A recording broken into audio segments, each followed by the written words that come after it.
touch that peak. Oh, I've been grinding all week. Ain't no stopping me. Oh, I ain't getting no sleep. Till I touch that peak. Oh, I've been grinding all week. Ain't no stopping me. Ain't no stopping me.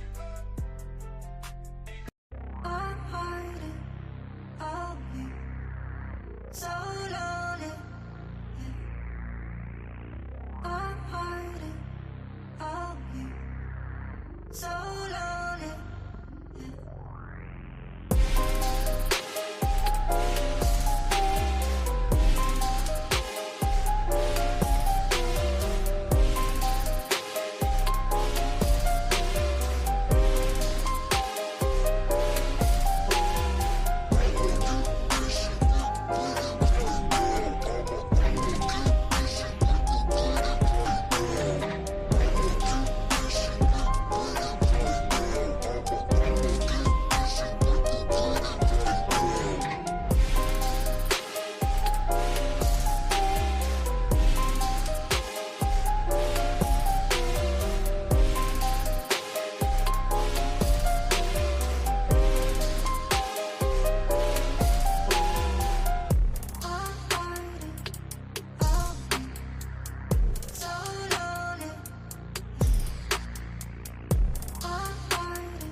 Touch that peak. Oh, I've been grinding all week.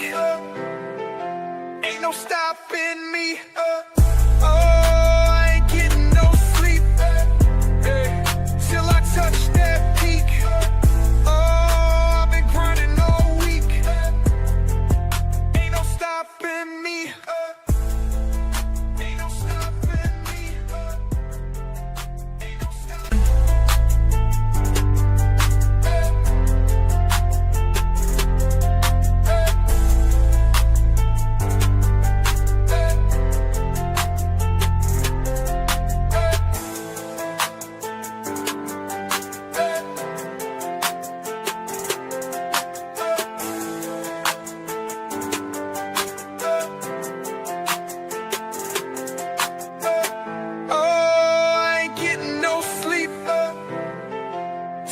Touch that peak. Oh, I've been grinding all week. Ain't no stopping me. Oh, I ain't getting no sleep. Till I touch that peak. Oh, I've been grinding all week. Ain't no stopping me. Ain't no stopping me. Ain't no stopping me.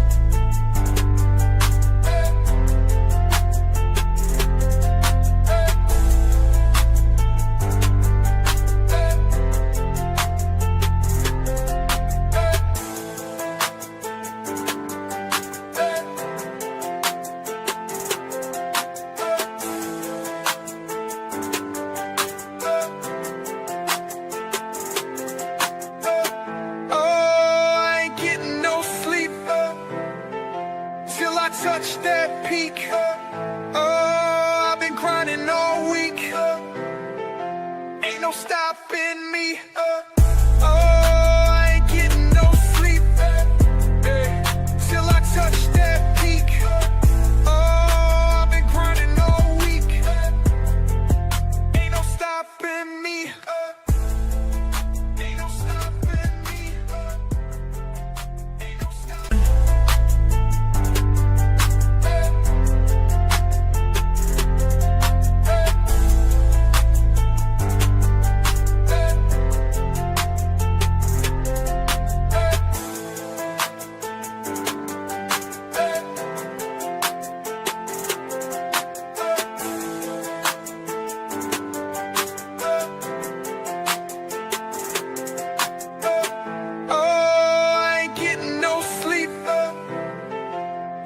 Touch that peak. Oh, I've been grinding all week.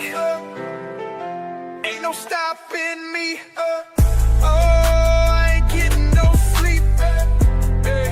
Till I touch that peak. Oh, I've been grinding all week. Ain't no stopping me. Ain't no stopping me. Ain't no stopping me.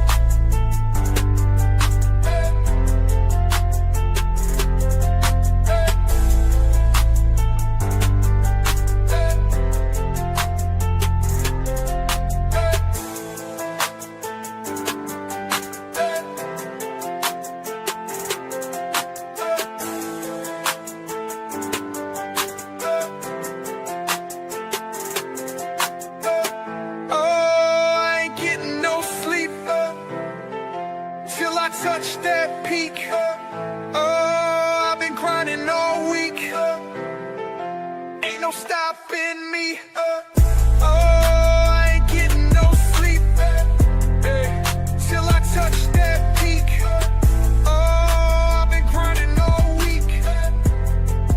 Ain't no stopping me. Ain't no stopping me.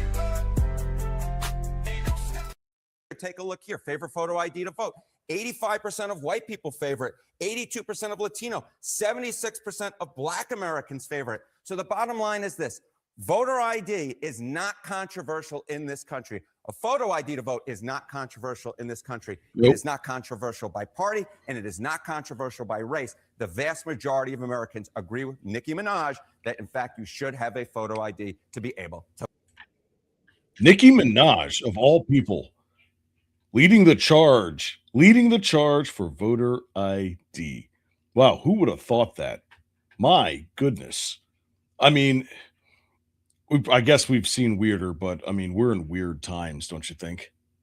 But anyways, welcome to Roman Nation. I'm AK, your favorite guy, and tonight we're going to do it.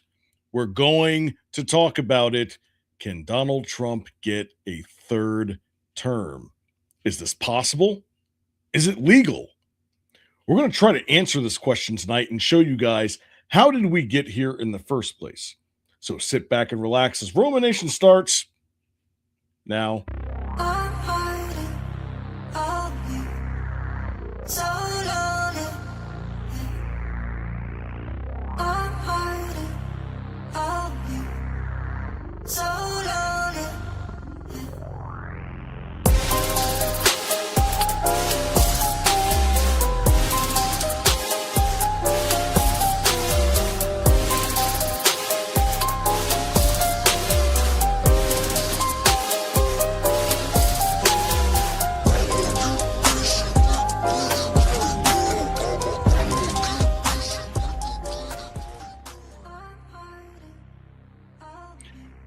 What up, ladies and gentlemen? Welcome to Roman Nation. I'm your resident DEI CEO, AK. We've got Ohio seething gallbladder, scrap jaw. How goes it? We got some things to digest this evening. Oh, my goodness. It's going to be a fun night tonight. Boy, oh boy. I know we're going to piss a lot of people off with this episode, left and right. So are you ready to do that? I think so. I've been, I'm gonna ask you this real quick. Asking for a friend of mine. Can you trade in like your black card to get an ID to vote? Or does that count? Or does that just count? I don't know, but there was a guy at the Grammys that traded in all his N-word passes for a whole like N-word suit. What was that all about? Dude, there was so much out of pocket at the Grammys. The only thing that made any sense was Jelly Roll. I mean, he was I was like, what year is this? Like, that was the one clip I saw that made sense out of all of them. I mean, you got Billie Eilish asking to get evicted by the Native Americans. You got what's her face that's got like a skirt that's attached to her, and that's it. And then somebody looked like they hopped into a plastic mold, an industrial plastic mold, and that's what her dress was. I'm like, okay, I've seen some things. I remember back in the day when Cisco was a thing, but this guy, he got nothing on what these people are trying now. Like, this is literal Hunger Games territory at this point. We're just, whoo.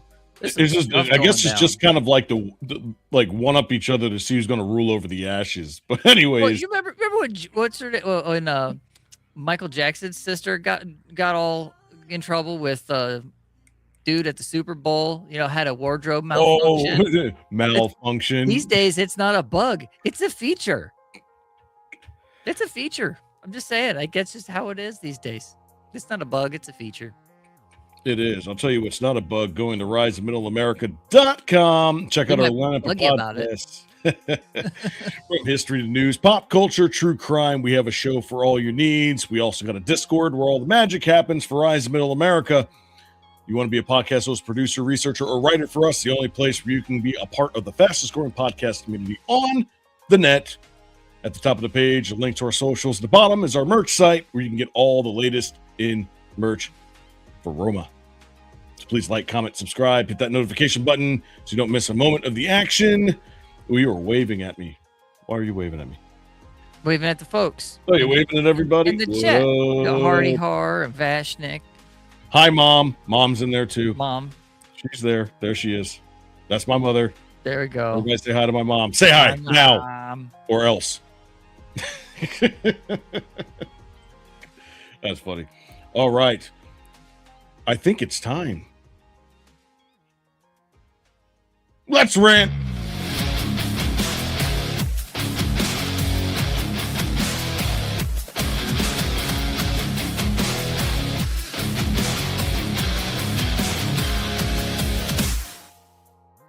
Fallout after last week's FBI raid on the Fulton County Elections Hub. Atlanta News First political reporter Doug Reardon has been talking with lawmakers there today. Doug, we still don't know where those ballots that were seized, where they are now. We have no idea, Blair. Lawmakers don't have any clue. Even the FBI's Atlanta office, because this was an operation carried out by their headquarters in D.C., has no idea where those ballots from 2020 are, or who has them, or what might be done to them. And certainly here at the Capitol today, as we start the week, lawmakers had a lot of concerns about that. As you would not be surprised, Democratic lawmakers had the biggest concerns. They liken this to rehashing a 6-year-old election and intimidation ahead of the 2026 midterms in just a few months. Republicans were also very clear on how they felt through their actions today. They passed a resolution that urged Secretary of State Brad Raffensperger to turn over voter information to the Department of Justice, although that was just a resolution, not an actual bill. They did, however, this week say they will introduce a bill that will bring Georgia back to paper ballots and hand counting systems. It shows a deep distrust in the current system. All right, so that's the first part. So obviously tonight, the first segment is going to be about the SAVE Act, but we have to ask, how did we get here, right? It's not one of those feel-good bills, that has a name on it, something nice. It's a Safeguard American Voter Eligibility Act. I don't know how they come up with this shit. I really don't. I mean, dude, Chat GPT.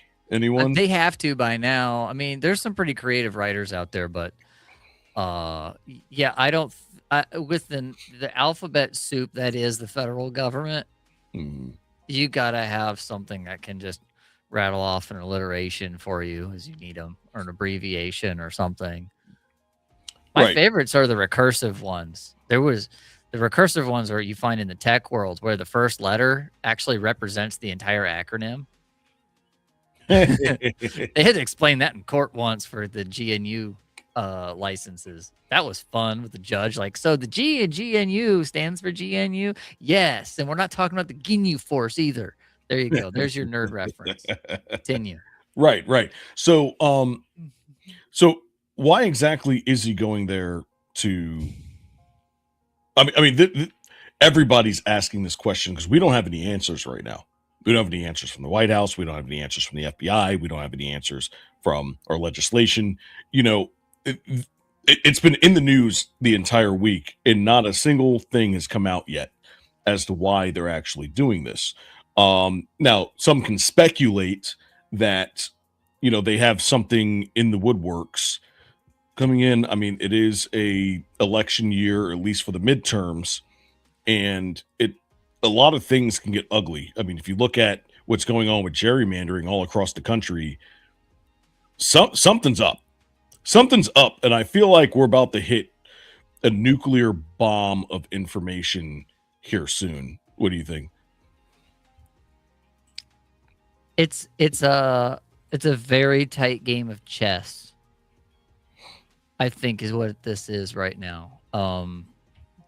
There's obvious splits in factions within the government. There's old and on both, so it's like quadrants. You know, you've left and right, then you have a little bit farther to the edges. You have some that are a little more centrist, but you have the old hats and you have the new hats. You have the establishment, you have these underdogs, and you have these outsiders on both sides of the spectrum, and they're having a hard time getting around the polling. I mean, when CNN's out here saying 75+% of every demographic is okay with Or this, more. yeah, or more. Obviously, the or more is the Republicans, but when the left is out here saying, like, when the minorities that they always want to say don't agree with, or there's their token, you know, demographic they want to say, but it hurts them. It's like, well, obviously they don't care if it hurts them. If it does, why don't you listen to your constituents and vote for the thing?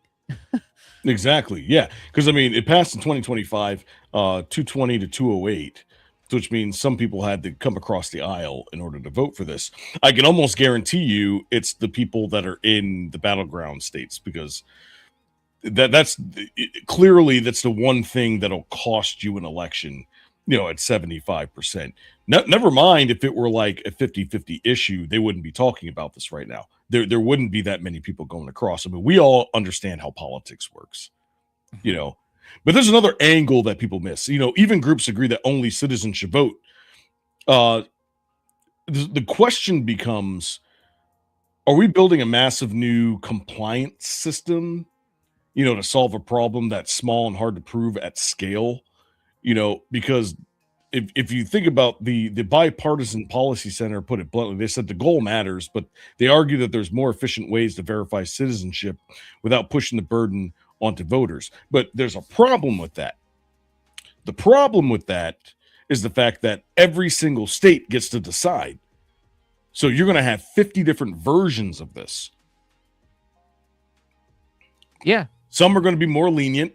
Some are going to be more strict. Some are going to be way to the outsides. I mean, what do you think?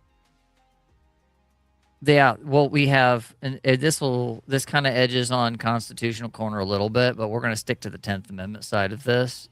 So you have, I forget which article it is that enumerates the powers and things about elections, but the 10th Amendment states that anything that any power is not explicitly reserved for the federal government are left to the states.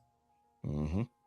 So the federal government basically says you have to run elections in your state and send delegates from your states or electors, the Electoral College, to the federal level, and then they vote on behalf of your constituents. But you guys in the states, you are tasked with running your elections. That's the basic, that's the foundation of it. So there's not There's not a whole lot beyond that, even though there's quite a bit of legislation that's been passed, and there are some standards because technology gets better and things and whatnot, and you have to have some kind of standards. But what we have is there's still some stuff that's broken. There's still quite a bit that's broken where each state they have the freedom to do mail in. They have to whether versus in person versus early, and then now they're even pushing it late, and then there's no standard on what kind of machines and process that you can use in order to collect those votes. I mean, there's some basics. They have to have something in place. Chain of custody is a thing, which is what we talking about when it comes to grabbing these ballots from 6 years ago. They're complaining because there's no chain of custody now. Right. Well, kind of funny to complain about chain of custody today when you're the ones that didn't do it in the first place, because that's how they got the ability to actually go and grab them, is they didn't sign the beginning and the end of the voting to verify 0 and then the end stop. So now we don't know from either end. At least that's what in Georgia, that's what they admitted to. So chain of custody is a thing. But anyway, what I'm saying, you were asking 50 states. Yes, there is a wide variety. I got another thing to add to that. When you talk about chain of custody, what about the chain of custody of the documents that were at Mar-a-Lago? Right. I mean, that's a big. I mean, chain of custody gets a lot of cases thrown out just in general. A lot of cases that go to court get thrown out. It's like, okay, well, who had the documents? Where'd they come from? Who had them at what time, and did you fudge the date? It's evidence tampering, effectively, if you don't have a proper chain of custody. So I'm hoping, and I'd like to think that whatever happens to these documents now that they're gone from, the state custody, that they have some kind of chain and they can verify, make sure everything that went out goes back, and it's going to take forever. I bet you that those documents are sitting in a bunker somewhere with a bunch of machines hooked up to them, and they're just running them through. I bet you anything that's what they're doing. They're validating them. That's the only way you can. They got to count them like stacks of dollar bills, like a bank, like they did at the election.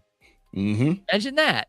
You have to run them through machines, but machines that they control and verify are copying all of those documents accurately. Yeah, they're going to rerun them. I guarantee you that's what they're doing. They're rerunning the election right now. Absolutely. Yeah, and you think, they probably have the same amount of machines that they did down in Georgia that same night. But if you really think about it, again, one of the biggest issues is counting afterwards.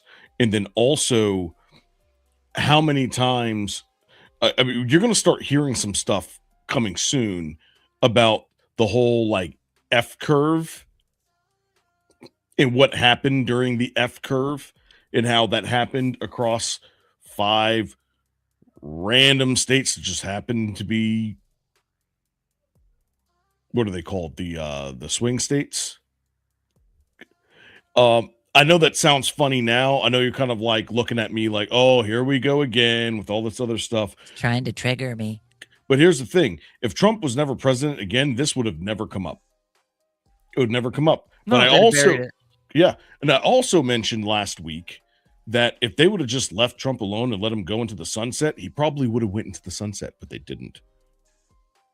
That's not his fault. He had to defend himself. And unfortunately, I guess laws exist to be able to defend yourself. So, like, what do you expect? I'm not trying to defend him. The law is defending him. Right? Right. So, but at some point you have to have law. You have to have it. You have to be able to defend yourself. It's part of the Constitution. So anyways. Somebody in chat had a comment about, where was it? This one. Problem 2020 was none of the lawsuits were allowed to continue to discovery of evidence phase, rejected immediately. Yeah, that's what this is now. Like they cracked the code on that one. And so this comment, when they say there's no evidence, is because they refuse to look at it. Yeah, that basically it was a procedural stonewalling. And the other thing though, so to be clear about the restrictions that there are in some of the standards on voting, There's a National Voter Registration Act of 93. It requires states to offer voting registration opportunities. And so that's where you get like the rubber stamped refugees with their light driver's licenses getting on voter rolls. And you wonder what I'm talking about. That's TPS, temporary protected status. People that are not supposed to be voting, that are foreign nationals, even if you're legally here, you're not supposed to vote in our elections. But if you get a driver's license and you show up somewhere and you give it a ballot, well, who's to say you don't get, because see, they don't split out like U.S. citizen ballot versus legal resident ballot. If you're a legal resident and your locality lets you vote because you're a legal resident, I don't like that, but at the same time, like that's the make your laws the way the laws should be. But we're talking federal general election laws right now, and there's nothing. That's a hole in that system that created, and there's supposed to be also what's the other one? Vote, because we have voting rights acts and all of those, but there's one more I had here in my note. I'm trying to look down, but there's one that I have one too, but go ahead. That governs like the databases and how they're supposed to be put together, and the basic standards of the electronics and stuff. So, but who services those machines? Who is that? I'll let you go on. I'll just chime in when I.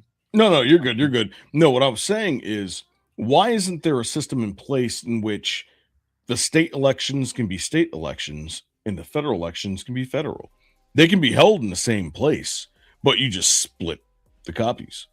Well, because I believe the intent was, like I said, 10th Amendment, states' rights. The states need to be autonomous, allow the states to run their elections, and then send their delegates. That's why you can have competing electors and slates of votes, because it's not on we're not a democracy in the direct sense. We have democratic processes in a republic, a federalized system. Yes. So, now, but I have a counter to that. The 10th Amendment of the United States says here, Constitution was ratified on December 15th, 1791. How many electronic ballots were there in 1791? None. How many computers were there in 1791? None. How many states were there in 1791? 13, 14. There might have been a couple, might have been one or two more. What? By then. How many I don't know. people in the United States were there in 1791? See, that's my point, is the fact that there are a lot of amendments and things that are in law now that are like way overdue to be changed. All right. Now, I'll give you an example. Remember Alabama, they finally got rid of the law against interracial marriage in the 2000 election, and it passed 53 to 47. 53% to 47%, and that was in 2000. Say right? that again. Just say that. Like, give. Go look it up. Wait a minute. Black it up. Tell me what Black that. it up. I just have to hear it again. I think I missed something about what year that was and what they were trying to vote on. In the year 2000, I believe it's 2000. Chat, correct Lord. me if you. Oh God, can we pull that up? No, I'm just never mind. But anyways, year 2000, I believe, they overturned the illegal constitution of marriage for interracial couples in Alabama, 53% to 47%. It's Bama. Alabama is just Alabama. I don't ever want to hear anybody make fun of Ohio ever again. Right. So, with that being said, there are things that are in place that are just way outdated, right? Now, I'm not saying let's go into all these amendments and start changing a bunch of shit. What I'm saying is there are certain things that did not exist back then that exist now that are workarounds, kind of like when you talk about language in court system, right? Because when- Legalese. yeah, because what ends up happening is they say, okay, well, I can't get around these words, so let's create new ones that don't exist.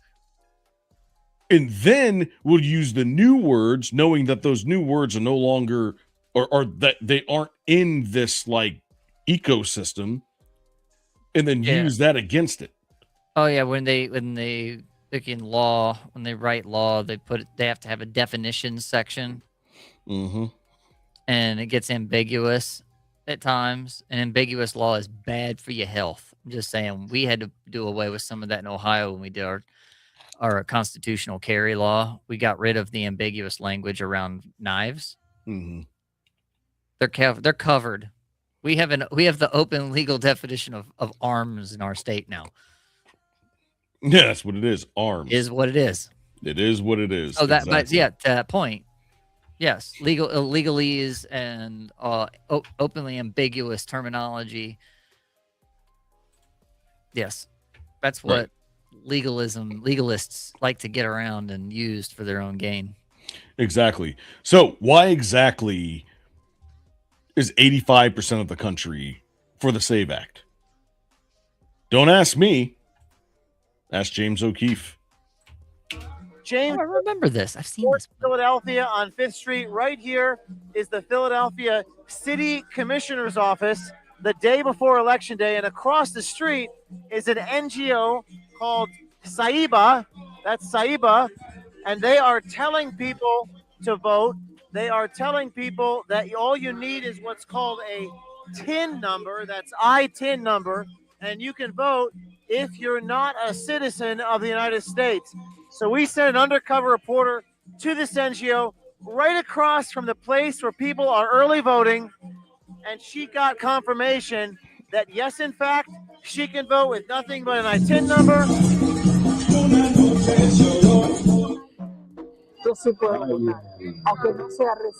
That's a tax ID number. And then we went Yep. into the city Kind of like an commissioner's EIN office number. to speak to the man who works there, working for the city government, confirming that you only need to be a resident of Philadelphia.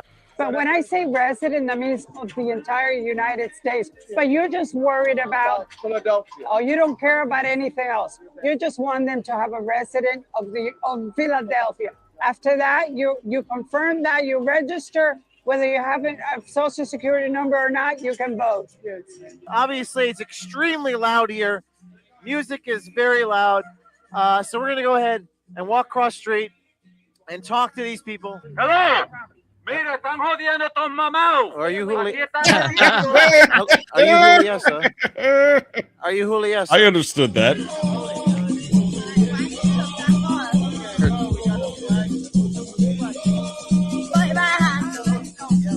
And these people over here across the street are saying that you can Hey, vote they if you have an plagiarized ITIN my number. flag. This is the document that they gave us. Once again, ITIN. I cannot comment because I don't know, no idea.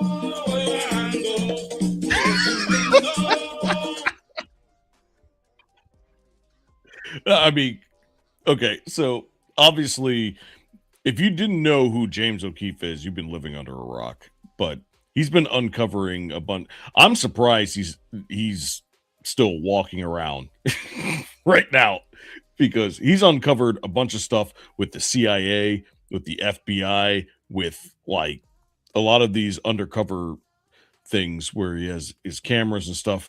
But the reality is these things are happening, and the more that they said it's not happening, the more that people want to get into the nitty gritty and try to figure out, is it actually happening, and how often is this happening? And it always seems to be in the same areas. Have you noticed that? Right? Because if I recall, remember there was armed insurrectionists, which I'm going to call them for what they are, on the streets of Philly just a couple weeks ago. Oh, Riri. You forgot about that, right? Or it's like, oh, we're here to protect you against ICE and like all this other stuff. You know, this is all intertwined. It's not- Oh, are you talking about the lefty furry, trans armed people that were out there with their Let's see if I can find it real quick. yeah, Philly. it's like John Brown gun club toters and all of that. Those Mhm. memes. I will say this about them: make fun of lefties all you want for the tardation that does come out of that particular side of politics. As a rule, not as a monolith, but in the bell curve. Mhm. They got guns when you go far enough to the left. I'm just saying, they got them. One Oh, that's Black Panthers. That's not even on them. me. I guarantee you they won't. I put a hole in their I'm chest the saying- size of a window. Wrong Safe furry. line repair, safe line replace. That's what's gonna happen. They touch me. Unarmed woman was killed by ICE. If you think you're about to come and brutalize the people while we're standing here, fuck around and find out. Our interactions with the police and ICE, and we hold them accountable. We hold them accountable. We patrol the community and we hold them accountable. The Black Panther Party for Self-Defense, we're the same Panther Party from back in the day, No, but you're we're a not. little more aggressive now, you dig? Carry bigger guns. No, you're We not. don't We, take no we, shit. we did a whole Places where there are a lot of uncensored immigrants series on at, that I shit. think that the community around them needs to take special care to them and needs to start escorting them to and from everywhere to make sure that they're safe. 'Cause There's a difference, all right? Because the old Black Panther Party actually stood for something. I'm not saying it was right or wrong, but they had there was legitimate threats back then, but there was also a legitimate like takeover of our country. This is kind of like where all of this shit started. It started back then, but you remember when I talked to you? There was a specific person when I did the it was the Black Lives Matter versus the Civil Rights Movement, and there was that one particular person that you had no idea about that happened, where the FBI raided his apartment and like killed him in his apartment in his bed. Yeah, in the middle of the COINTEL Pro, and there was like the one dude that was like leading the stuff, and then And he was young. He was young. He was 22 years old. Oh my God. They busted in. Take away they- my black card for this one. I remember his name. My goodness. Don't worry. I already oh man. Black I think hanging out with me is Let's see. What the apartment? No. I forget the guy's name, but yeah, that was the COINTEL Pro. That was back when the Black Panthers were still kind of not. They were not yet completely a Marxist group. They were being infiltrated because they started out as just a community watch, and then like all good things that we're not allowed to have.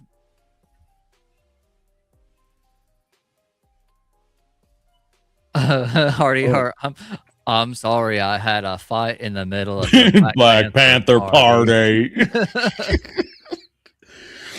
Dude, if you have not seen That's so good. Forrest Gump, Thank you so much. We needed that. just delete the internet. Just delete the internet. Oh that- my! Not oh. Fred Hampton is his name. Fred Hampton. Yes. The thing is that it's almost so when a lot of people talk about Charlie Kirk as being like Martin Luther King, I actually disagree with that. I actually think he's more like Fred Hampton. Because Go on. he was a guy that came up out of nowhere, a young guy who had the words that were transforming people around him. Everywhere he went and he spoke with literacy, he spoke with respect. He wasn't a violent person, though he had a bunch of violent people around him, but they had to at that time. Right? Yeah. You know, He's because still dealing with KKK pop out and yeah, tap, tap, exactly. tap. I mean, right? that's still a thing. So I actually compared Charlie Kirk more to him because his words were working. And as soon as his words started working and they realized how powerful that they were becoming with him at the helm, they literally found any reason to take him out. Yep. And this is all sworn testimony and on video. Go back to our episode of Roman Nation. It was almost 2 years ago. My goodness. Yes, it was the It was civil rights movement versus Black Lives Matter. That was a good one. Yes, it was. It was a this versus that. So typically when we do this versus that, it is we take two things and pin them against each other. So actually pinned against each other the civil rights movement and the Black Lives Matter and showed the differences. The inception of them, the concepts that were underlying. This was one of our biggest episodes that we ever did because nobody else has ever done this. Like nobody. We had a lot to talk about. We did. And You had a lot. You brought a lot to the table. Like the convenience store, the girl that got murdered, and then it compared that to George Floyd. It was Natasha Harlins. And everybody thinks that the LA riot started because of Rodney King. No, it started because of Natasha Harlins. Rodney King was the fire. Natasha Harlins was like the fuel that just ignited. and it was an Asian. It was an Asian lady that was the perp that struck the match, and they did not. Nope. Go watch it was really bad. Go watch it. Yeah, go watch that episode, you guys, because you're definitely going to enjoy that one. So you bring it. So you're talking about Philly here, and you brought up the this anti-ICE protest with the modern Black Panthers, of which again I apologize. I was thinking of the wrong furries. But yeah, what are we? We're a little off track here, sir. Oh my God, yeah, we definitely went off track for that one. We for at least 10 minutes. So my point is that when you look at what's going on in Philly, because this happened like way back, I mean, a couple months ago, and when you look at what's happening in Philly now, like, I wonder if that young man that decided that he was going to put up arms against ICE actually saw that video and actually saw what was going on. Because he's not, I mean, I don't know if he's Haitian, but he's definitely not Mexican. He's definitely not of European descent. He's not Middle Eastern. Yeah. So what dog does he have in the fight for that? Well, I don't think the Panthers have dog in that fight. I mean, the name says it itself, but the fact of the matter is that where were they? How long did they even stay out there to make a fuss about anything? Right after we saw that little flash in the pan, where they had their own little cat pride parade come out and wag their gel blaster rifles and 22 BB guns that were in airsofts. They disappeared. The Black Panthers disappeared, and immediately after that, I saw clips of black dudes saying, I think it was, I don't know if it was that guy, it was another one. It was a Black Panther. Then like, I'm not into, he was actually flipped the script. He went back the other way. He's like, I don't like people being here illegally. He was trying to play both sides of it. He's like, I don't like what ICE is doing, but I'm not here to defend illegals either. I'm here just to keep my community safe. Like, there's a fracture. They totally turned it into a politically correct, like why they were there. They didn't want to take anybody's side. Yeah, it was a fracture. It was a fracture, which is the same fracture that happened with the Black Panther Party after Fred Hampton was killed. It's the same fracture that happened with the federal government, which I always go back to this. Where did everything split? Everything split when Kennedy was assassinated. All right. Because you had the Kennedy side of the government, and then you had the Lyndon B. Johnson side of the government, which trickles down to today. Now, one side's a lot bigger now because they got a lot of power over the last 50 years, 60 years, mind you. But there's still JFK part of the government that's still around. It's just, how do you... I think that part of the government is what's in right now. Which side? The JFK side. Well, you got RFK. He And made you it. got RFK that's in, because if you've got your own kin that's moved over here, it happened for a reason. I'm not saying whether I agree or disagree. Again, that's not my job. Right. I'm just calling the balls and strikes where I see it. It's a very interesting coincidence that the split back there at during the civil rights movement, and then now you have that side of the Kennedy family. Because let's not kid ourselves, it's not like the Kennedys were completely, without their scandal and Happy things. And all of that. birthday, Mr. President. Right. But even more than that, there was some other scandal and things, but nonetheless, even with that, they weren't nearly as corrupt as what came in after that, like, and shoved JFK out. And seeing that come back around now, yes, very unfortunate prompt order. But the continue. Exactly. I'm enjoying what you have planned for this one and how this is being pieced together. Exactly. All right, so let's hear from the man himself,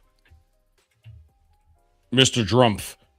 We have our director of national and international intelligence, Tulsi Gabbard, who's doing a great job. Where's Tulsi?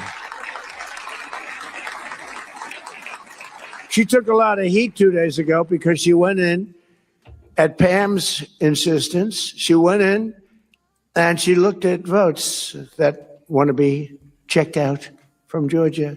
They say, why is she doing it? Right, Pam? Why is she doing it? Because Pam wanted her to do it. And you know why? Because she's smart.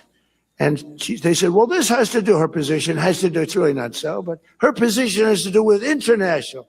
I say, well, the same people that said that, they've been saying Russia has been screwing our elections, okay?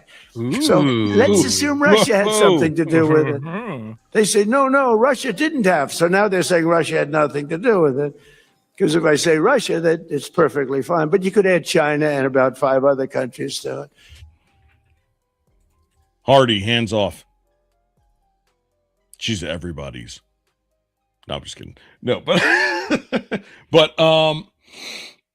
yeah, that's where it all started. It all started with Russia, right? Right. 2018, where they're like, Russia was interfering with our elections, and Trump is just a puppet of Putin.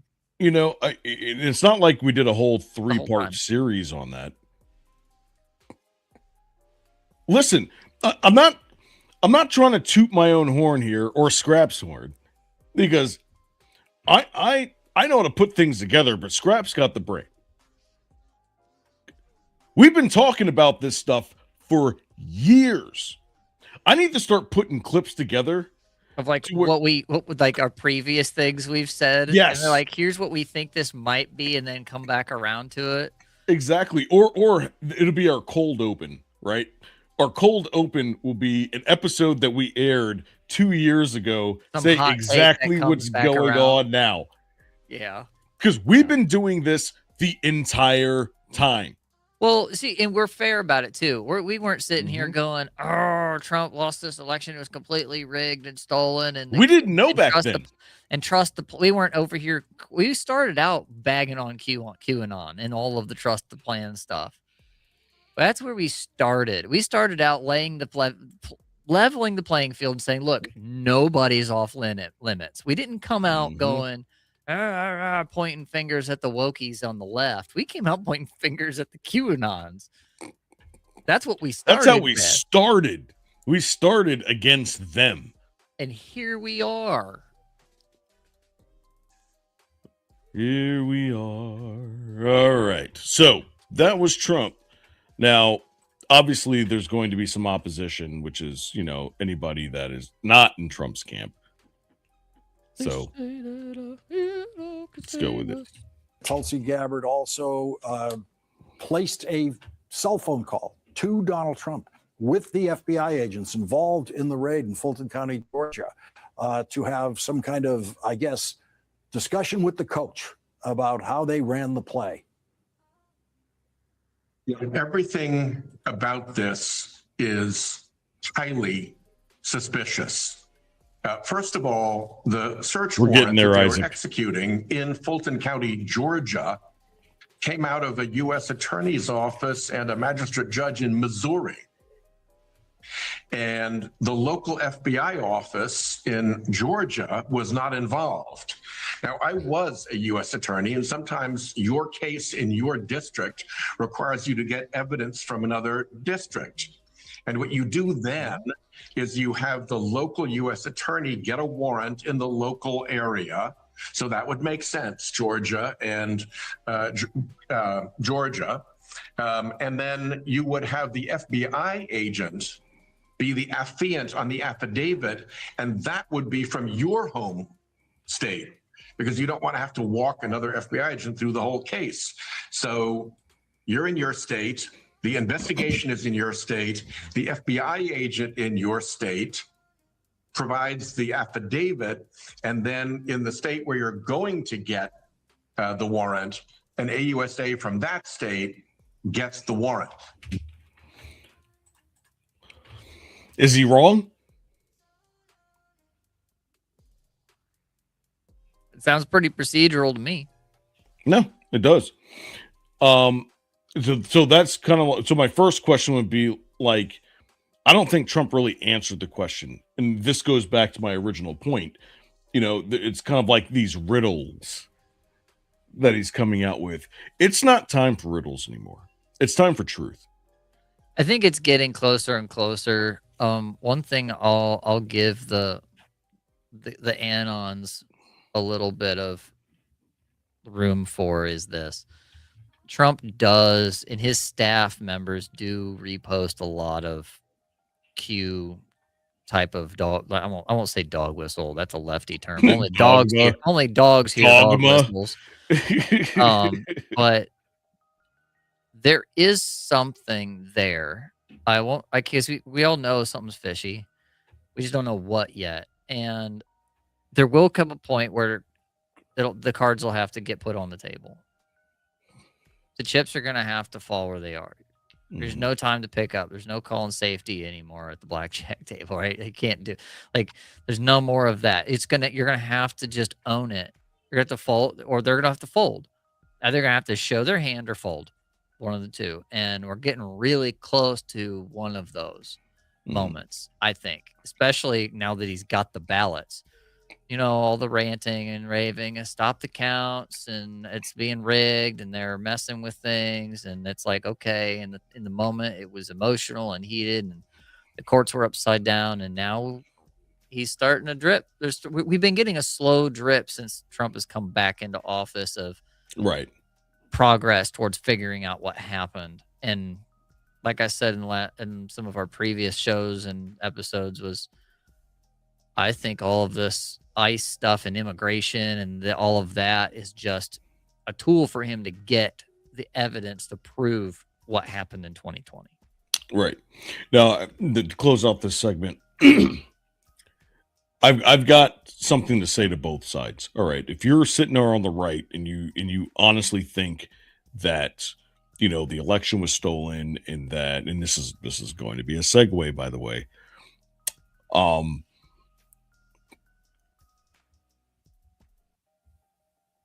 He better not be wrong.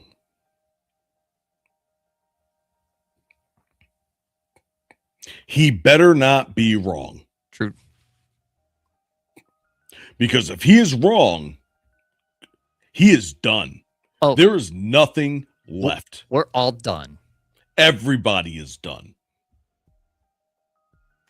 It'll be a Rubicon the size of the Pacific Ocean that he has crossed at that point, and put all of us through all of this stuff. If it turns out that there was nothing there, if nothing else, if it's nothing else than a controlled burn on our country, it better at least be a controlled burn.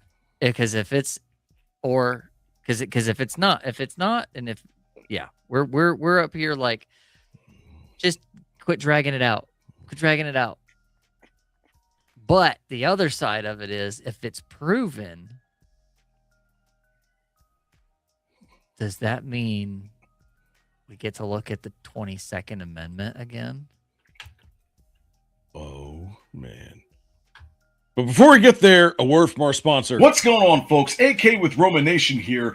This week is powered by Salty Roots Tallow, a brand that brings skincare back to the basics of nature and nourishment. At Salty Roots, their mission is to craft a premium American-made skincare products harnessing the nourishing power of grass-fed tallow and natural minerals for clean, holistic health. Now, they are committed to sourcing the finest, sustainably produced ingredients from U.S. farms and blending them with nature's mineral-rich treasures to create pure, effective skincare that promotes radiant skin and overall well-being. And trust me, you can feel that mission with every product. Their Dead Sea bath salts combine pure Dead Sea and Sierra sea salts with essential oils and herbs for a spa-grade mineral soak that melts away stress. They also have an activated charcoal bath soak that purifies, recharges, and cleans out impurities and leaves your skin silky smooth. In fact, I even have a mustache and beard oil made with eucalyptus mint to moisturize even my horrible dry skin, to the point where I don't feel any urge to scratch and irritate myself more than I need to. So if you're ready to treat your skin the way that nature intended, visit saltyrootstallow.com and use the promo code ROMA to get 10% off individual items to help the small businesses of Middle America thrive in this crazy economy. That's saltyrootstallow.com. Get back to your roots naturally.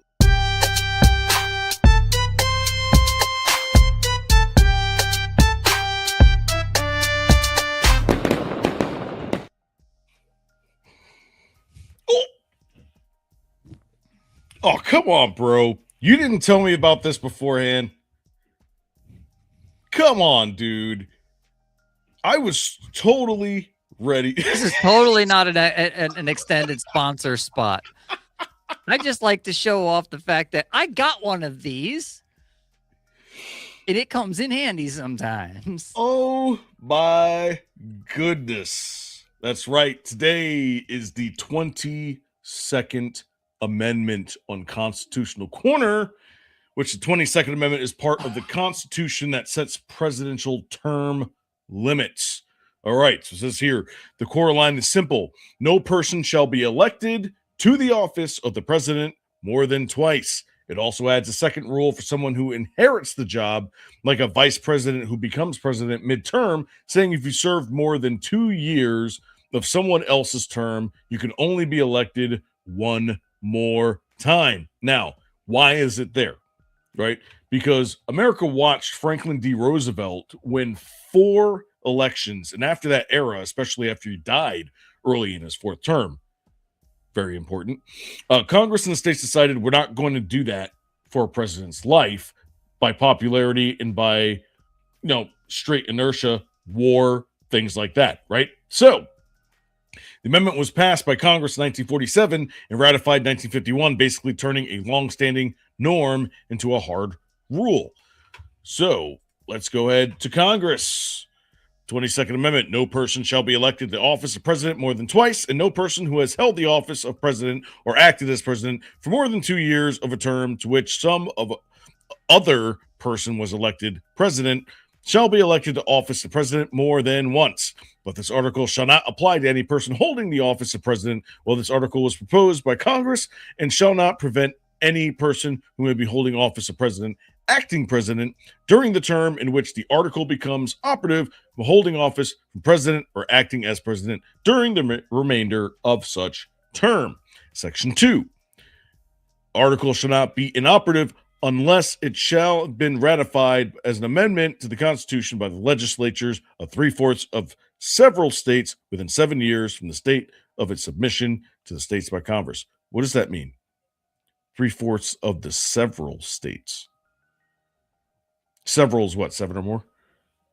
3/4 of the several states. I mean, several states just means, there's multiple states.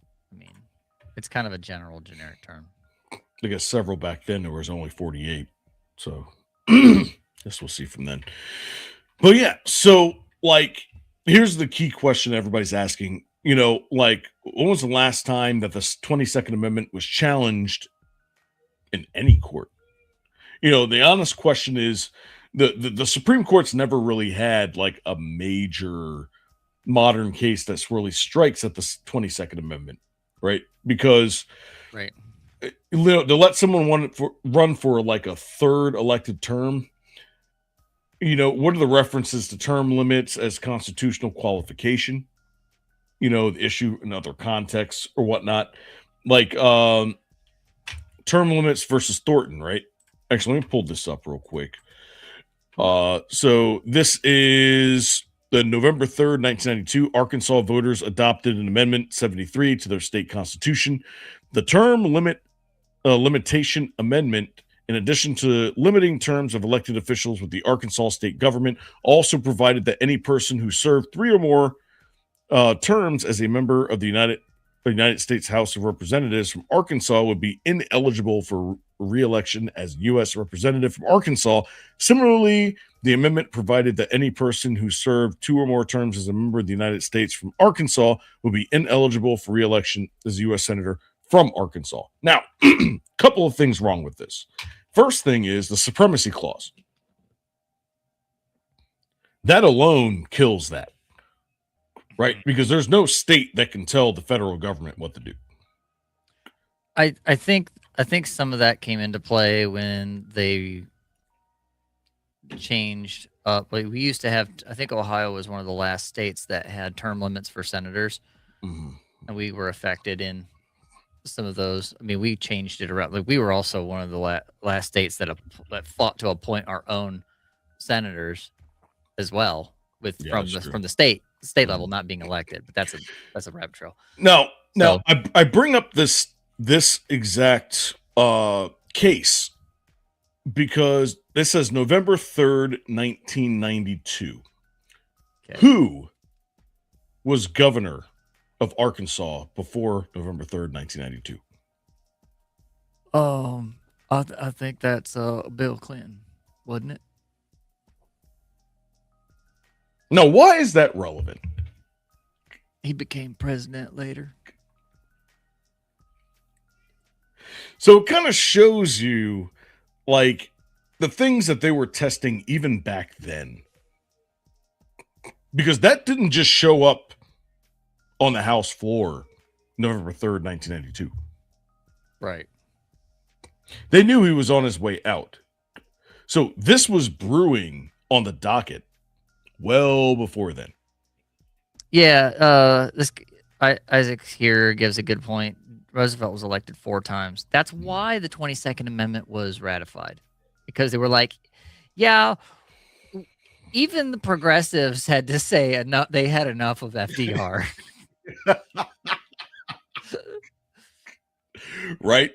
No, but like I said, it might have been worst president ever, but they were dang sure not going to make him worst president forever.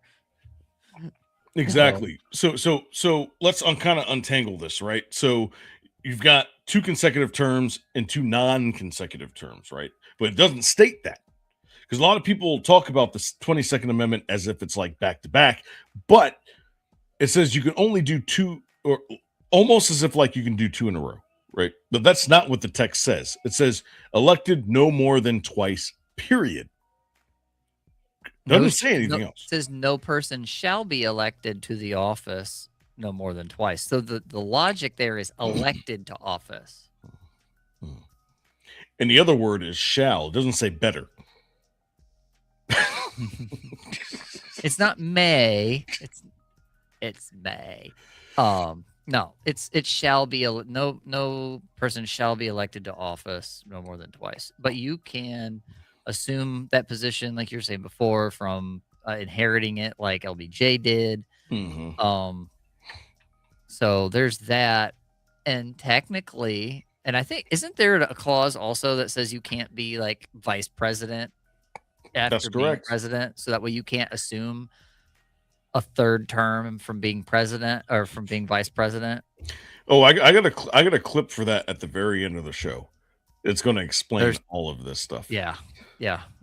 Very end. But we have to get through all of the boring stuff first before we get there. Now, Obama, 2 consecutive terms, is out, right? Right. Grover Cleveland, 2 non-consecutive terms. But he didn't run again. He could have, because this didn't exist back then. So he totally could have run again, but he didn't. Let it never be said Ohio man is not principled. Exactly. And then, of course, there's Trump, 2 non-consecutive terms, right? So, but the amendment doesn't care whether the terms are consecutive. It doesn't say consecutive. It says twice elected, meaning if you already been elected 2 times, the constitutional barrier is about the election count, not the spacing. At least so far. Well, the spacing is moot because if you've already ran in 2 elections, you're done. You're just barred, period. You can't run in another election. It's just more than twice, not, like you're saying, not consecutive. Now, let's talk about the what if, right? Because the scenario that some people afloat is that Trump could be awarded a 3rd term if he proved election interference in 2020. It's a speculative kind of hypothetical, but we're going to entertain it. We're going to entertain it. So we're going to go to fjimmycarter.com. No, just kidding. Oh.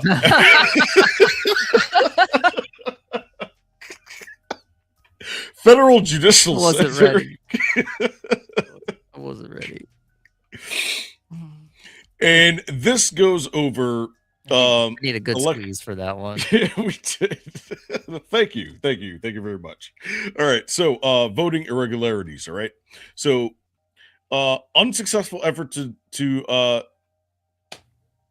decertify Georgia's 2020 presidential election results a few days before congressional certification.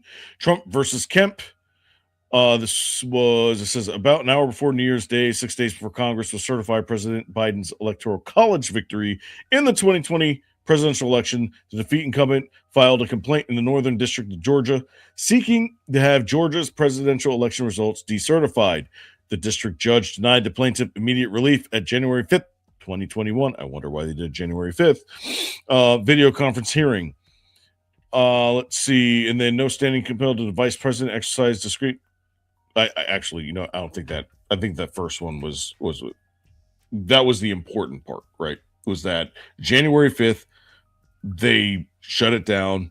You guys know that because we talked about that in the previous segment where there was a lot of different cases that came across the, federal courts and Supreme Court and whatnot, and they shut that shit down. But they learned what they had to do then in order to prevent that from happening in the future. And that's the reason I do believe why Trump won the 2nd term and why you had this whole thing with the Democratic votes where it was like, because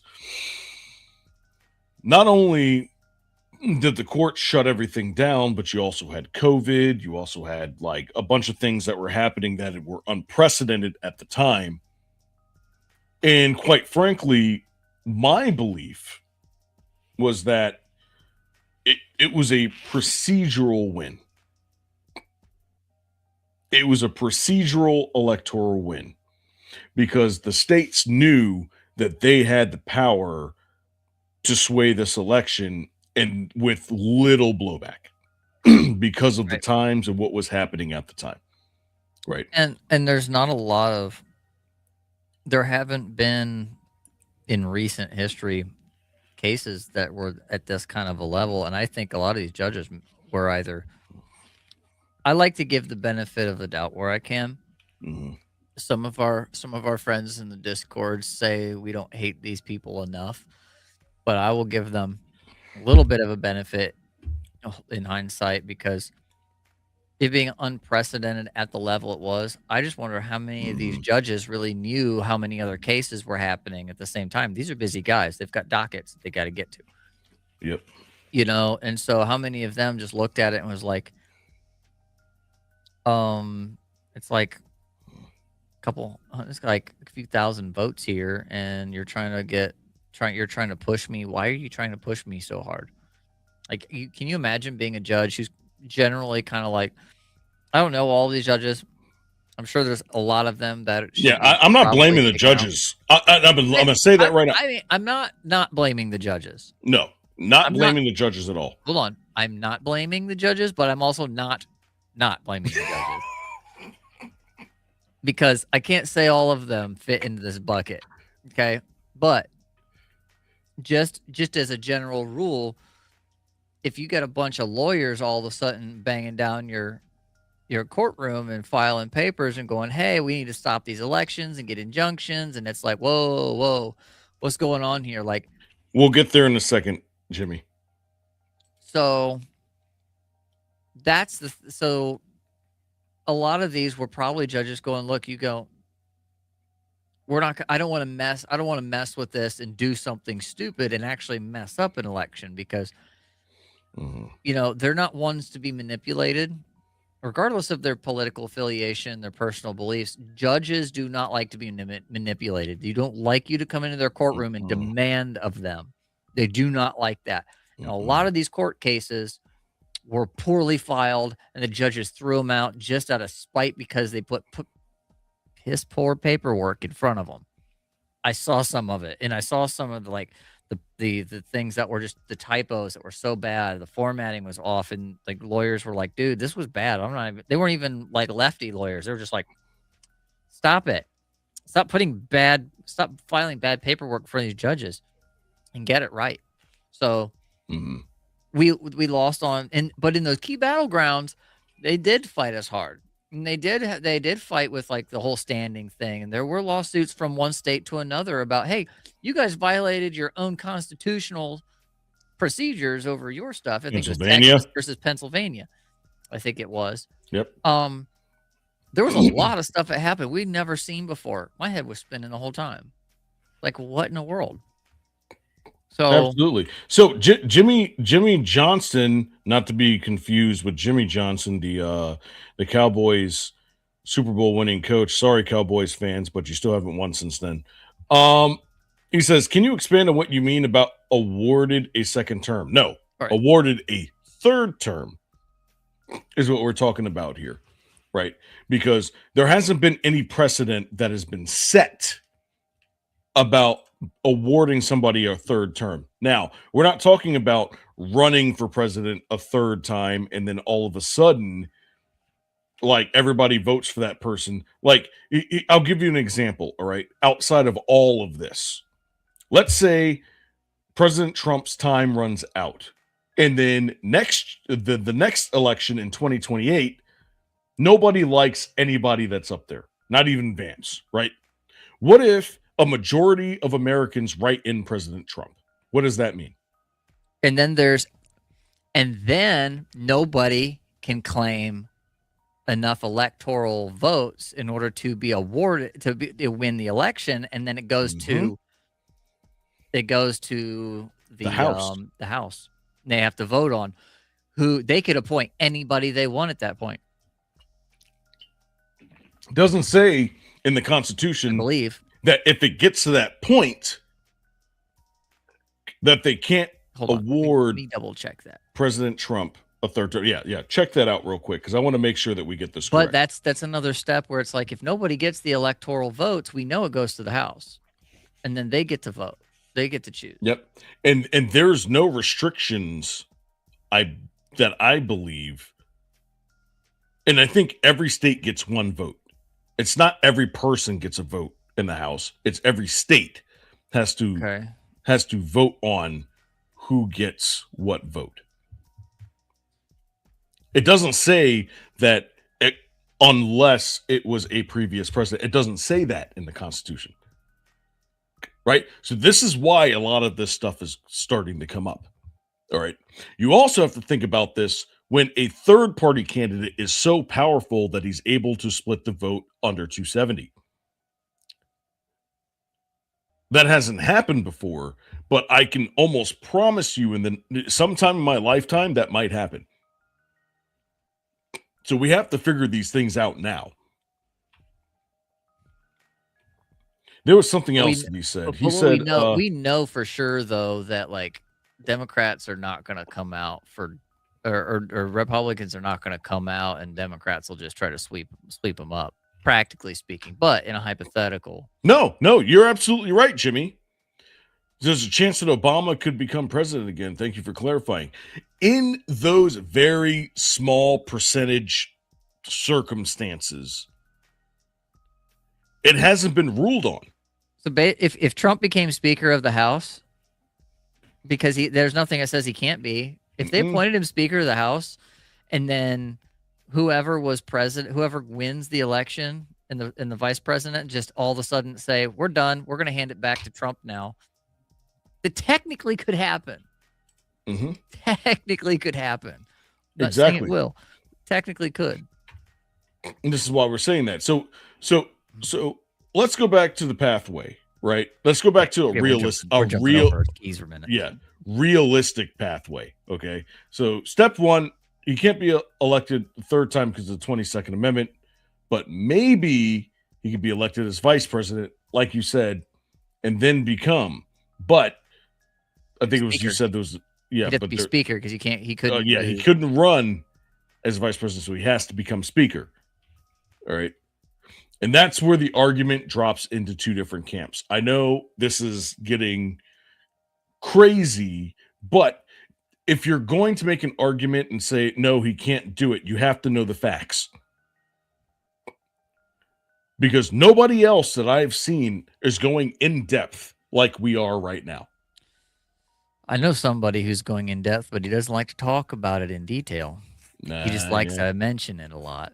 Mm-hmm. One of my not so favorite people. Right. So goes into two camps. All right. So camp A, the VP workaround is blocked, right? So the camp says the 12th Amendment shuts it down because if you're constitutionally ineligible to be president and the 22nd Amendment makes you ineligible after 2 elections, then you are also ineligible for be VP. Therefore, you can't use as a slot. A bunch of legal commentary lands here. The spirit of the 22nd is 2 terms and done, and the 12th Amendment designed to prevent end around, for president eligibility requirements. Can't be, on the other hand, is that there's untested ambiguity. All right. And the camp points at the precise language difference. All right. So number one, the 22nd Amendment doesn't literally say no person shall hold office more than twice. It says no person shall be elected more than twice. Yep. There's the 12th Amendment, though, which brings up a whole other argument. It does, but let me get to the second point. Okay. So the claim is that as twice elected president might still be eligible to the office in a sense of able to serve, not just eligible to win election to it again. So they argue that the 12th Amendment constitutionally ineligible might mean ineligible under the original qualification rules, age, citizenship, residency, not the election limit created later by the 22nd. That's a narrow legal wedge they try to hammer straight through. Now, here's the crucial reality check, though. This has never been tested in court in the real world. Nope. None of this stuff has been tested, right? No modern 2-term president has actually tried to run for VP and ascend, so there's no clean Supreme Court ruling to resolve the conflict. In the Speaker of the House thing, the House would have to appoint them because that's internal House business. They don't have to. That's literally their business. They just usually appoint one of their own people. That's all. No, exactly. But with that being said, it's theoretically argued, but it's not legally established. Now, obviously, what do I personally think? I think that even the right-leaning Supreme Court would rule against it. It would end up being a Supreme Court decision for sure. And I think they would rule against it. I don't think they're that stupid. As much as I feel like some of the decisions that some of the dissents that I've seen over the last 2 years, I've been kind of like scratching my head on, and that's on both sides. I feel like this is one of those things where it's like it's almost a 9-0. Yeah, I would say it would be pretty tough. Either that, or they would punt it back and ask for more information. This is why we kind of preloaded this discussion with the beginning of the show was election integrity and what's the remedy for somebody who's injured or a country that's injured by an election that was potentially not up to code and up to snuff and the integrity was completely shot. What do you do if that is proven? We're not talking about local level, mayoral races and sheriffs and things of that nature. I mean, we have a handful of those kinds of cases where it's like, somebody got caught screwing around with the ballot boxes. I mean, the Battle of Athens happened in Tennessee with some World War II guys that came back to find their town completely upside down.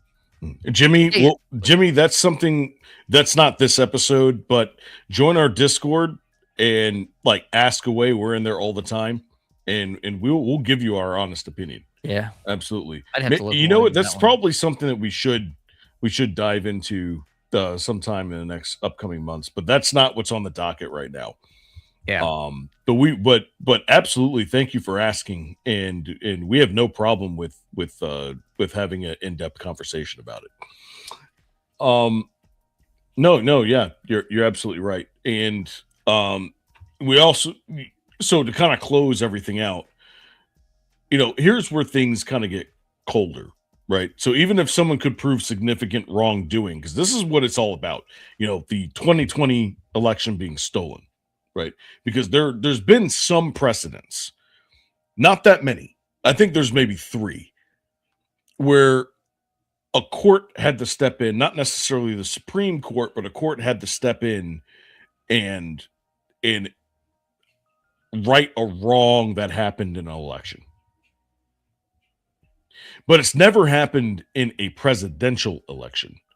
Typically, I think the only time that it's happened was in 1886, I think, where they had to where Congress took care of that on their own. They allowed somebody to become president, another person become vice president, and they made some concessions or whatnot, and that's how they did that it. was the original convention with electing presidents was one guy runs against another guy. Yo, what's up? How you doing, man? And one guy runs against another guy, and whoever gets second place, Barron Trump gets a lower cabinet position, ends up in the office via designated survivor. Ooh. Yo, that's funny. Oh, so is Breitbart gonna run a plagiarism of the Atlantic's? Hang in there, Donald Trump. We need but only your corporeal form. Yeah, right. Like, oh my God. I don't even remember. Does chromosomes count? No. Chromosomes count. Oh shoot! Y'all derailed that one, man. I don't even know where my thought process was going. Ooh, kind of how the court had to step in to releasing the Epstein files. Burn. Well, the only real so what else have we got on this? Because I think we're trying to wrap in the next not too long. Oh no, we're definitely going to be wrapping here soon. I just want to see what much we've got left. We don't have much. So I have some fun. You were cheated, right? So you get an extra presidential time later. Maybe. It's not the law. It's not law, and it hasn't been actually debated, right? in a court setting. Now, if I were Congress, I would jump on this immediately, right? Before any of this happens, because he's already on top of it. All right. He's already in Georgia. And if there's precedent in Georgia, it gives him precedent all across the country, which means he's going to be able to go into Michigan. He's going to be able to go into Pennsylvania. He's going to be able to go into Arizona. He's going to be able to go into California. He's going to be able to go into Oregon. He's going to be able to go into Washington. He's going to be able to go into all of these states. As long as he has one state of precedence where it's overturned, which has never happened before. Right. Even if it's procedurally, like it's declared invalid in retro. Because practically we'll never get those 4 years of our lives back. Right. That's gone. Nobody's saying we need to overturn all of the Biden era, everything. I mean, pretty much Trump being in power has the ability to do the majority of that procedural administrative stuff. However, what it does is, like you're saying, precedent. Okay, if that's proven and it's a sham. We're going to explain this in a second. If that's a sham and he is able to somehow get the right to then go and start inspecting all of these other states, is that how we end up either A, here's my thoughts, and is A, he gets to go and say, all right, all of these elections are now suspect. We're going to do a federal audit from the top down, everything, and I've got 3 more years to do it. I don't want to do it, or 2 years effectively,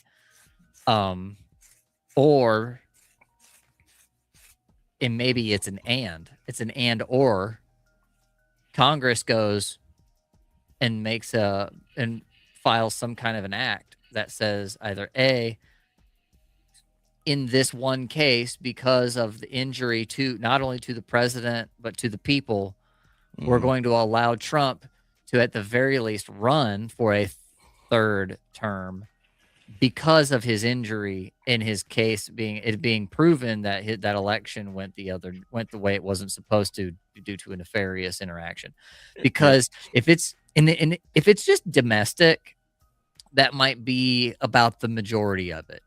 But if it's proven international and we get in it, or we end up with some kind of internal civil war kind of thing where then the left completely loses their S, and who knows, he's got 3 years to figure out how to not have to suspend elections, because that's the thing we stated, is that election, he's still, and the 2 theories on the 12th Amendment are, he's still eligible in chronological order as far as 12th Amendment, 22nd, but if the 12th Amendment and the 22nd have to be, considered in totality, then he's already ran 2 terms. So somewhere in the mess, things are going to happen. Either A, suspending elections at some point if this all falls apart, and who knows, Trump may just be too old at that point and not want to run. Let's be honest with you.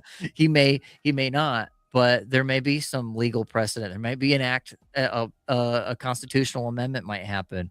There's a growing coalition of states that are, for a constitutional convention of states.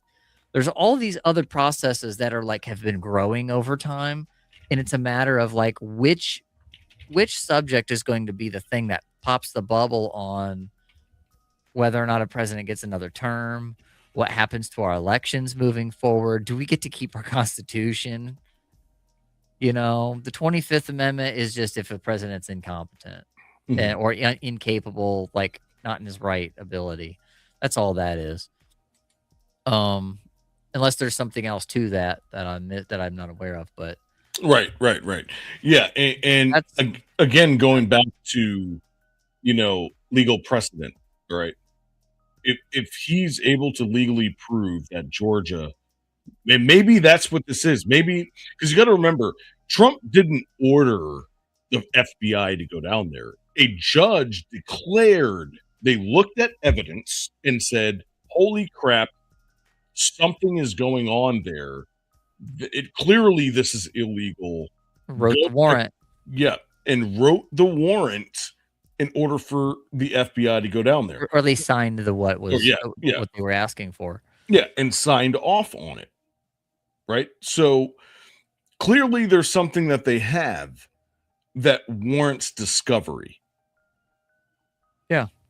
At minimum, warrants discovery. I'm not saying that they found something and it's going to be bombshell, but it warrants discovery. But of course, it's something that's never happened before. A judge has never signed off on something like that before. So it is a bombshell. Right. At this point. And Right. and it's not like the federal government doesn't have the right to inspect, voter rolls and say, hey, you guys need to make sure all of your stuff is clean and all of that. And if they're being cagey and the federal government needs to check things out and to make sure that these general elections are ran right, they should be able to do that. Because that's already their authority. And this goes back to my original point when I talked about the left. Right. Oh, I'm sorry. I didn't talk about the left. I talked about the right. And I said, you better hope that he is right. I'm going to say the same thing about the left. You better hope he's wrong. Yep. Because if he's right and it's proven. If he's right and it's proven, you have zero leverage. It's done. It's over. You have no leverage. He basically will be able to do whatever he wants all the way up to the midterms. Pretty much. And you will not be able to stop it. And we don't know if it's going to come out before. And honestly, I think right now they probably already know. They're just holding. They're probably just holding right now to wait to drop the bomb at the right point, like October surprise. Mm-hmm. That's what you have to. That's a term that we usually only hear during big presidential election seasons. The generals, not during midterms, but I think we're going to get an October surprise that may not be so surprising. It's a very, very likely to happen. And the SAVE Act forcing these states to have IDs. Now, some people are saying, let's throw a dog a bone. All right, surveillance state. Mm-hmm. Right? There's a lot of people saying, oh, this is a power grab, surveillance state, forcing, federal IDs and blah, blah, blah. And I'm like, look, we have to have, in the world in a world where your entire identity is available across the internet and guys from India can scam call your grandmother, do you think that the fact giving your own government your identity and verifying who you are is a bad thing when your ID is who you are isn't yours effectively in this world? It doesn't exist. I mean, It does, but it doesn't ultimately. Agreed. What do you got? What's this guy? Really? An elections office and load up trucks full of boxes of ballots. Did anybody get a physical copy of the search warrant? No. When did they get here? 12:30, just unannounced. It's not typical for a president to get involved in an FBI investigation into an election that was done 6 years ago. It was a rigged election. People will soon be prosecuted for what they did. Georgia is the template for what's ahead for other states and fights that we're likely to see over the 2026 and 2028 elections. We have the right to be here. On January 28th, federal investigators were serving a warrant at the Fulton County Elections Hub. So we were given very limited information.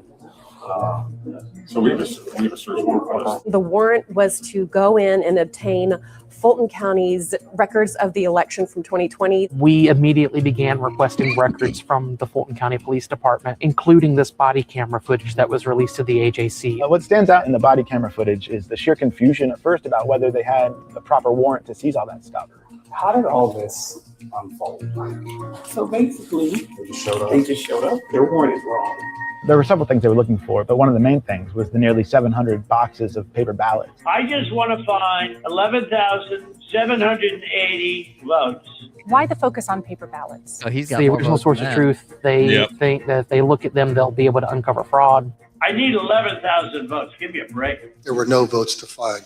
That was an accurate count that had been certified. So why would Trump be so fixated on 2020 election results, especially after he early won vote. a second term in 2024? It's hard to say why the president is still fixated on the elections in Georgia in 2020. He lost those elections. It was proven by a count and a recount and his own administration's Was it investigation. proven by a court? Wanted No. to let her facilitate us moving through the building to unlock the gates so that we don't have to breach it. Because one way or the other, the records are coming with us today. When you talk to Democrats here in the state, they're worried that the He's state like, "Look, election I don't board wanna will have to use break this your locks, FBI dude." raid as a reason to take over Fulton County elections in the future. We should take over the voting in at least 15 places. The Republicans ought to nationalize the voting. What exactly did you mean when you said that you should nationalize elections? And which 15 states are you I talking want to about? see elections be honest. With the idea of nationalizing elections, that would just be a huge departure from what's laid out in the Constitution, which very clearly gives the states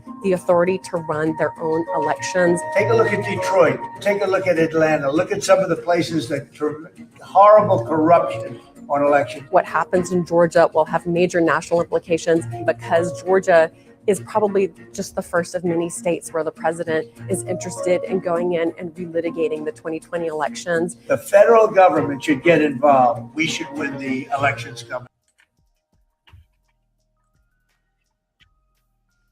So, with that being said, you know what? I think I've got one more video for you, and this will kind of all tie everything together. All right. So let me go ahead and pull this up so you guys understand. A lot of people are asking, could Donald Trump actually serve a third term in 2028? Almost 4 years to go. And that's a long time. But despite that, so many people are saying, you've got to run again. The Constitution says he can't be elected more than twice. But some Trump allies are floating possible workarounds. Here are the 4 ideas making the rounds and why experts say they don't hold up. First, change the Constitution. Congress would need huge bipartisan support to Not gonna repeal the happen. 22nd Amendment, I'll just go plus and say it approval now. from 3/4 of the states to make that change, which is considered all but impossible given current political dynamics. Second, run as vice president. Some say Trump could join a ticket as the VP, then take Already talked over about if the that. president stepped aside. Even Trump called that too cute. But I wouldn't do it. I think it's too cute. But most legal scholars say the 12th Amendment blocks it anyway, because if you can't be president again, you can't be VP. Third, become the Speaker of the House. You don't have to be a member of Congress to get that job, and the Speaker is second in line for the presidency. But again, to act as president, you must be eligible for the office. So a third term through succession still hits the same constitutional wall. Fourth, get the Supreme Court to reinterpret the rules. Some conservatives argue the amendment only bans being elected a third time, not serving a third time through another route. But that's never been tested in court. Yep. And experts say it would require the Supreme Court to basically rewrite presidential term limits. So could Trump really serve a third term as president? Every legal expert we've spoken to says there's no legal route to a third term. Lies. It was But Al Gore.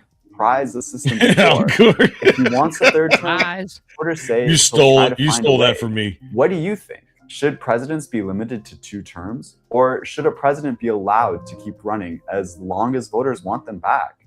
Let us know in the comments. Yeah, so here's what I think, and I'm going to go in on my. This is going to be kind of like my closing argument. Okay,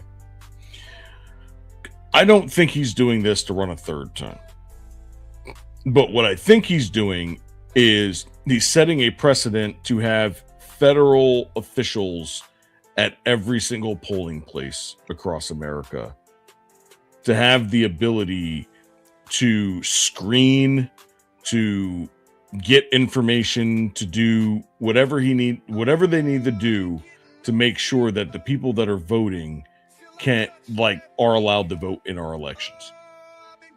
And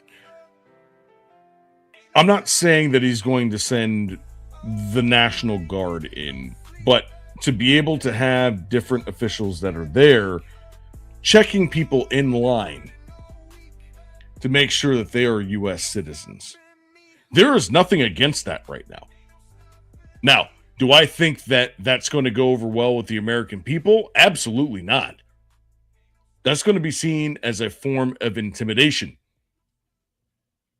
But if Trump is right about everything that's happened in 2020 and what's happened in 2016, that happened in 2008, that happened in 2004, and a bunch of elections before that, if he's able to prove all of this stuff, there is precedent there.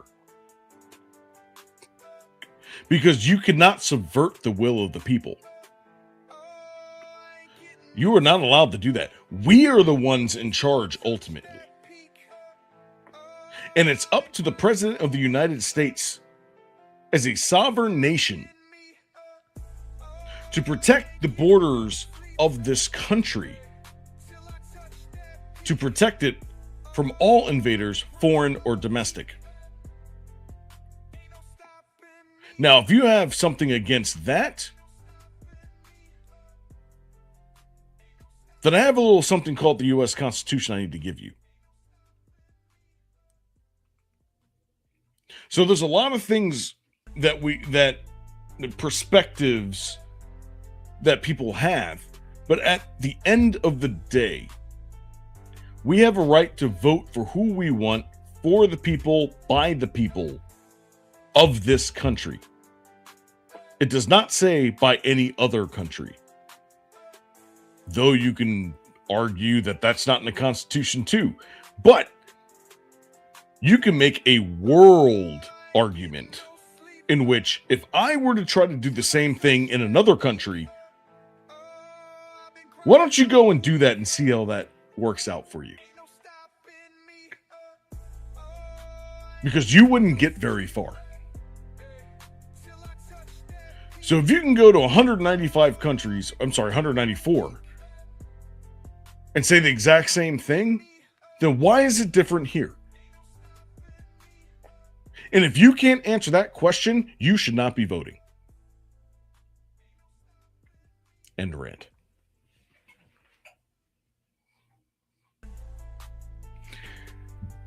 Beat that, you trout sniffer.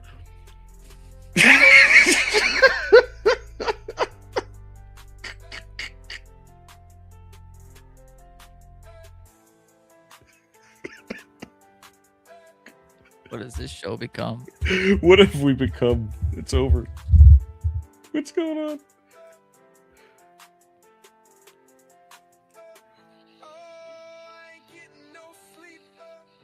Oh, what's the chat say? What do you guys been active down here tonight? We've been.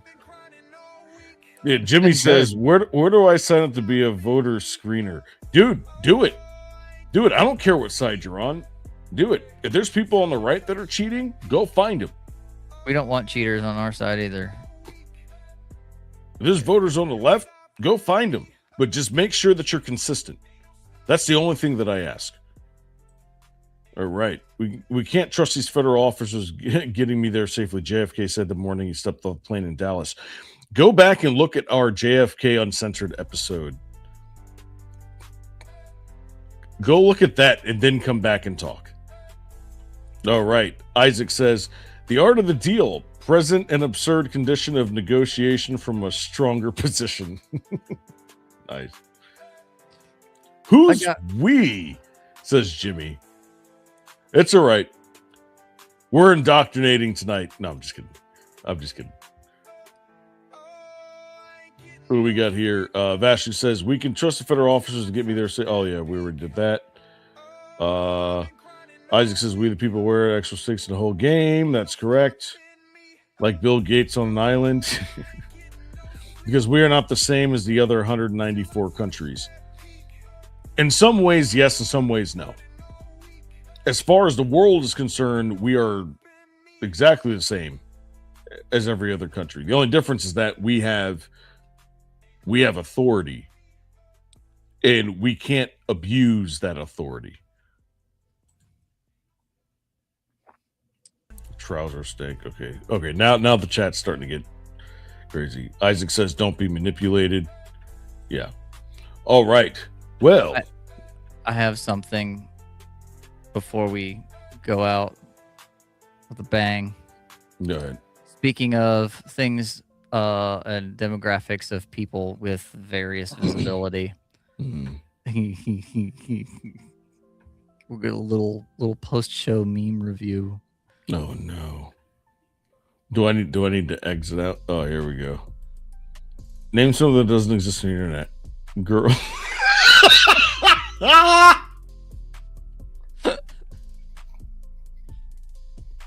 Apparently, minorities have a problem accessing the internet. Don't you know? Oh, this is great.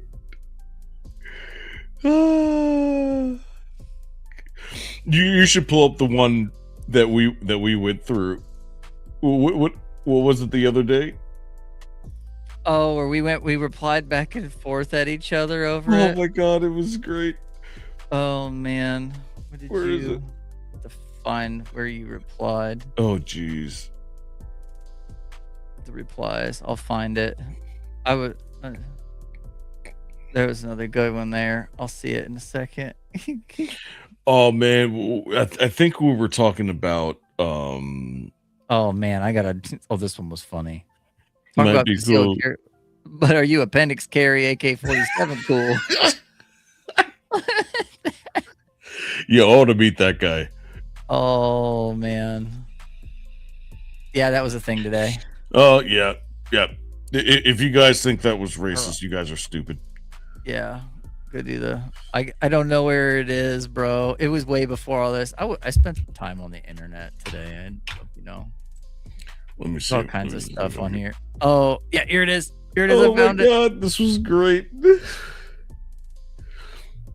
I said, hold on. I have to go all the way back. If the SAVE Act passes next week, I'll let you know if I simultaneously forget how to get a state ID. Stay tuned. I said, but you don't even know what the internet is or who invented it. Delete your account. Al Gore. Checkmate.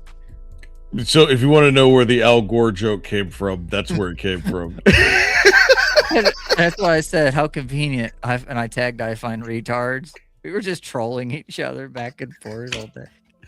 This is what we do on the Discord all day. Nobody by the gets way. it. It was just us in this one little corner of the internet. There's like 10 people that saw this and probably were like, what are these guys talking about? I was hoping to bait some libtard and get called a racist. That's what I was hoping for, but didn't work out as well. Didn't happen. Thought it. Didn't happen. But yes. Oh my goodness. Name something that doesn't exist on the internet. That's meme of the day. Meme of the night. We should have that a meme of the night and put it at the end of the show. I'm okay with that. I'll do that from now on. Well, like I'm through the totally week okay. on Sunset Rants, we do caption this. And Yeah. if you want to find the other shows and content, you go to risingmiddleamerica.com. Like, subscribe, follow us, share it with your friends, buy our stuff. We have merch. We do right here at the bottom of the You wanna page. Show just- your support. If you want to support us, PayPal us, get a hold of us in the Discord. You can cash at me if I'm decided to go off and do a journalism. Which we will be doing soon. I know you're doing one soon. I'm Yep. definitely doing one in March that I can't really talk about right now, but it's going to be a national story, and I'm going to be there. You're gonna go So- march? You're gonna march? You're Yes. Oh. I'm going to march on. You know what? I'm not going to go there. I'm not going to go there because I can't give away any clues, but I will let you know that I'm going to be a part of a national story coming up over the next month. We already have a pre-recorded episode on this. Yeah, we got stuff in the hole. Yeah, we got stuff in the hole that is going to. I'm not going to say is going to blow your mind, but it's going to be. You're going to be like, how in the world did you get this story? So, like, comment, and subscribe. Join us. Come to our Discord. At minimum, join our Discord. You can find me at the Real Roma _AK On X, you can find him at Scrapjaw everywhere. Ladies and gentlemen, please have a great night. And always remember, Al Gore created the internet. How did you know I was going to say that? Thank you. Have a great night.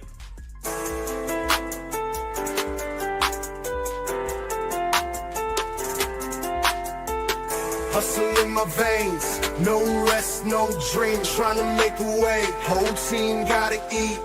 No sleep, gotta keep going. No sleep till the